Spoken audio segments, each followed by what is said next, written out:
Hi friends, నేను మీ Anantapur lecturer. So ఈరోజు result అయితే వచ్చాయి కదా. సో మోస్ట్లీ చాలా వరకు అందరూ పాస్ అయ్యారు. సో 1 or 2 ఎక్కడైనా ఎవరైనా ఫెయిల్ అయి ఉంటే ఏమీ బాధపడాల్సిన అవసరం లేదు. మీరు అందరూ మళ్ళీ నెక్స్ట్ వెంటనే పాస్ అవుతున్నారు. పోయినసారి రిజల్ట్స్తో చూసుకున్నట్టయితే ఈసారి ఎక్కువ పర్సెంటేజ్ రావడం జరిగింది. దాదాపుగా సెకండ్ ఇయర్ 83 నుంచి 85% పాస్ అయ్యారు.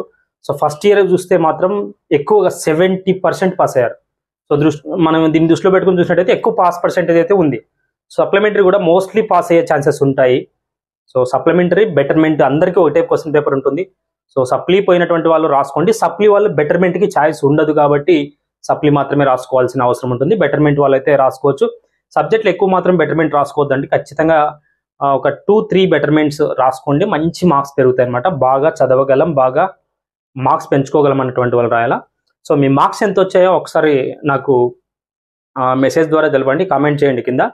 అలాగే సో సప్లిమెంటరీ ఎగ్జామ్కి సంబంధించి చూసినట్టయితే నెక్స్ట్ మంత్ మే 12వ తారీఖు నుంచి సప్లిమెంటరీ స్టార్ట్ అవుతాయి. దగ్గరలోనే ఉంది మనకి. ఆల్రెడీ ఈరోజు 12th, కరెక్ట్గా 1 month టైం ఉంది. ఫాస్ట్గా చదవండి. ఒక 3 daysలో మీకు ఫీజెస్ ఏంటి అనేది మీ కాలేజెస్ వాళ్ళు చెప్తారు. డిఫరెంట్ కాలేజెస్లో డిఫరెంట్ ఫీజెస్ ఉంటాయేమో.